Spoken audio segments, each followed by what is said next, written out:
नमस्कार विद्यार्थी मित्रांनो, आज आपण इयत्ता 8वी विषय गणित यात पाहणार आहोत प्रकरण 10 घात आणि घातांक।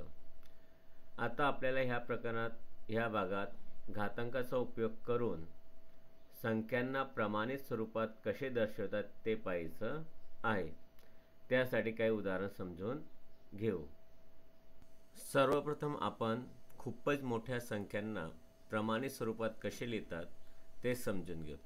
येथे एक संख्या आहे 50 कोटी, तर त्या संख्येला प्रमाणित स्वरूपात कसं लिहितात ते समजण्यासाठी अगोदर ही संख्या कशी तयार झाली ते समजून घेऊ। तर सर्वप्रथम ही संख्या 5 गुणिला 5 नंतर किती शून्य आहेत?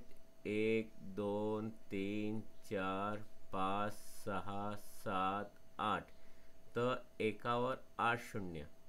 1 2 3 4 5 6 7 8 अशा प्रकारे संख्या तयार झालेली आहे।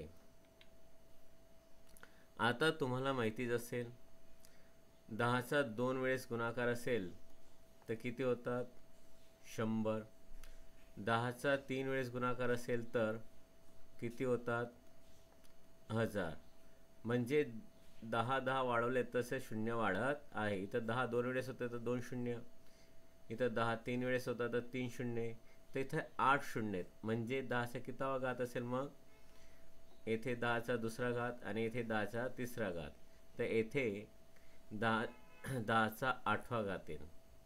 तर आपलं उत्तर येईल मग 5 गुणिला 10चा 8वा घात, हे त्याचं प्रमाणित स्वरूप झालं।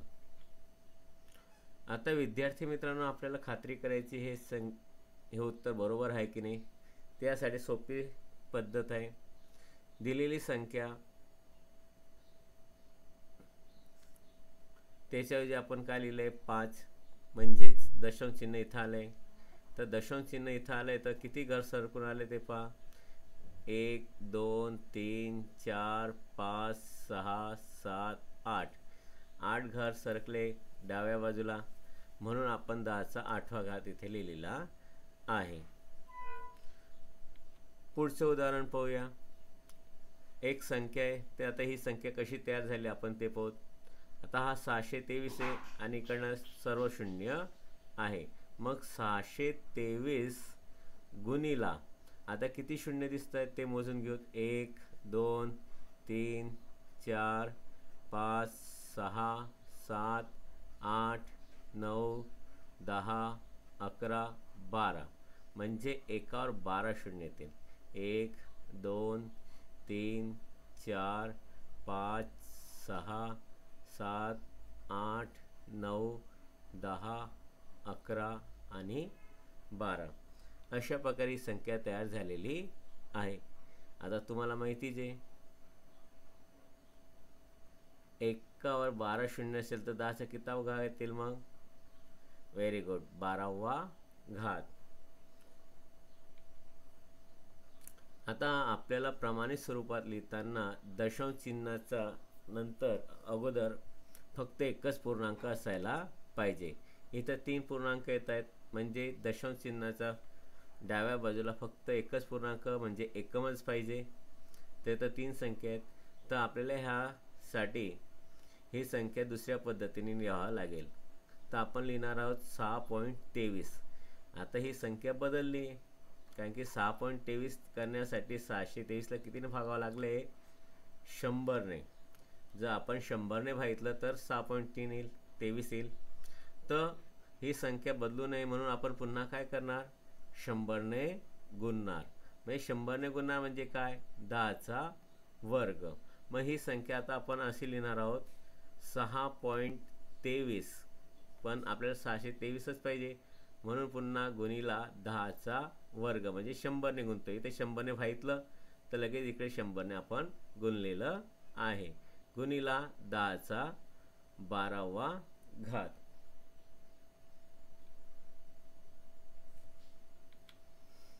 तर अशा प्रकारे संख्या लिहून घ्यायची। आता इथे आधार दोघं सारखे 10 10, तर घातांकांची काय होईल? बेरीज येईल। मग आपलं उत्तर येईल 6.23 गुणिला 10चा 14वा घात. तर विद्यार्थ्यांना तुम्हाला हे समजलं असेल. आता आपण उत्तर कसे आले त्याची खात्री करून घेऊ. आता आपण दशांश चिन्ह कुठे लिहिलंय? 6 नंतर. आता ही पूर्णांक संख्या म्हणजे दशांश चिन्ह कुठं असेल?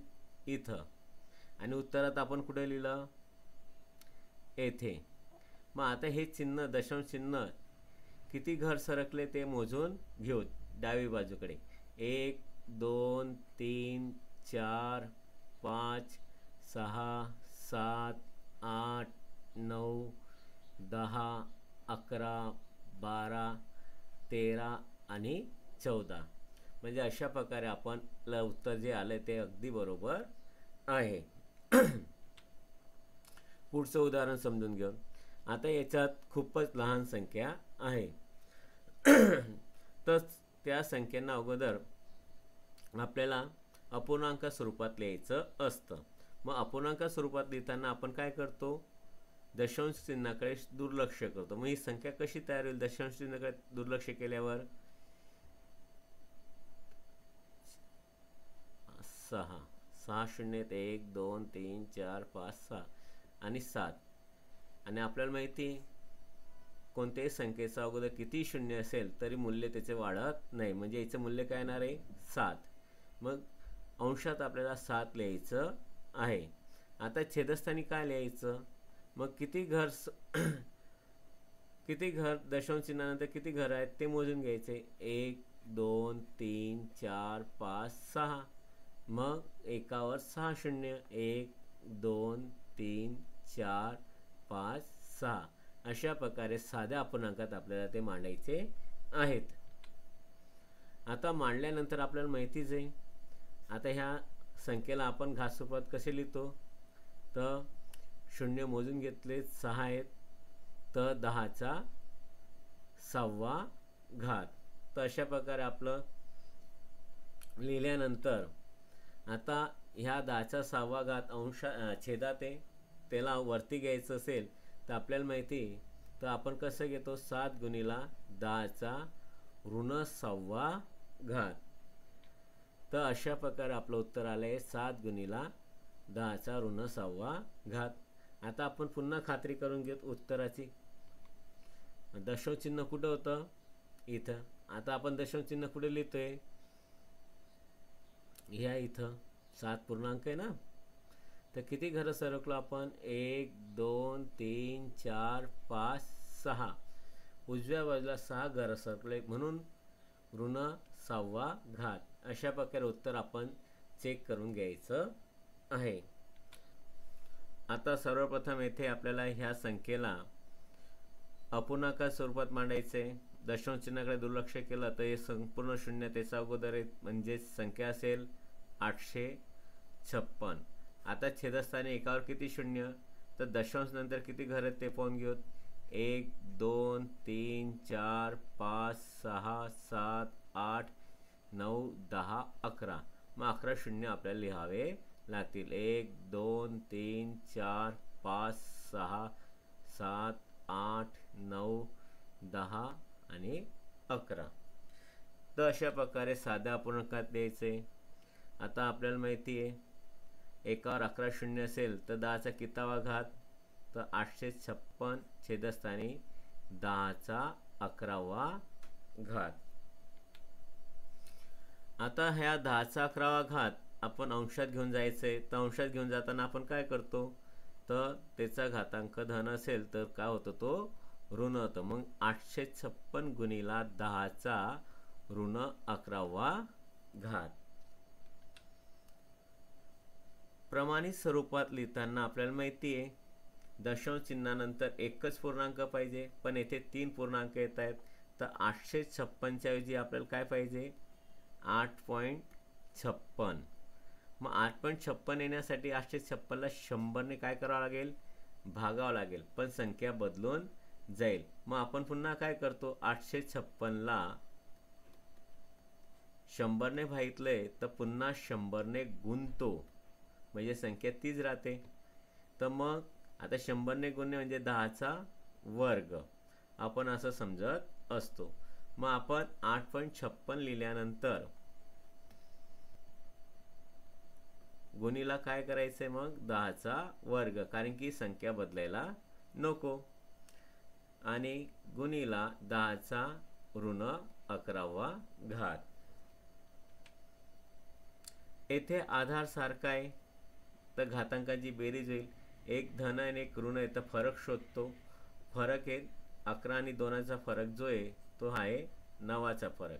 पण ह्या 9ला चिन्ह कोणतं, तर मोठा जो मानांक येईल 11 त्याचं चिन्ह म्हणजे ऋण 9. मग यांची बेरीज येईल ऋण 9. मग उत्तर येईल 856 भागिला 10चा ऋण 9वा घात. तर विद्यार्थी मित्रांनो, आता आपण खात्री करून घेऊ हे उत्तर बरोबर आहे किंवा नाही. आता दशांश चिन्ह कुठं होतं, येथे. आपण दशांश चिन्ह कुठे लिहितोय उत्तरात, येथे लिहितोय. तर किती घरात सरकलो, 1 2 3 4 5 6 7 8 आणि 9. म्हणजे हे उत्तर आपलं अगदी बरोबर आहे. आशा करतो विद्यार्थी मित्रांनो हे गणित तुम्हाला समजले असतील. पुन्हा भेटूया. नमस्ते.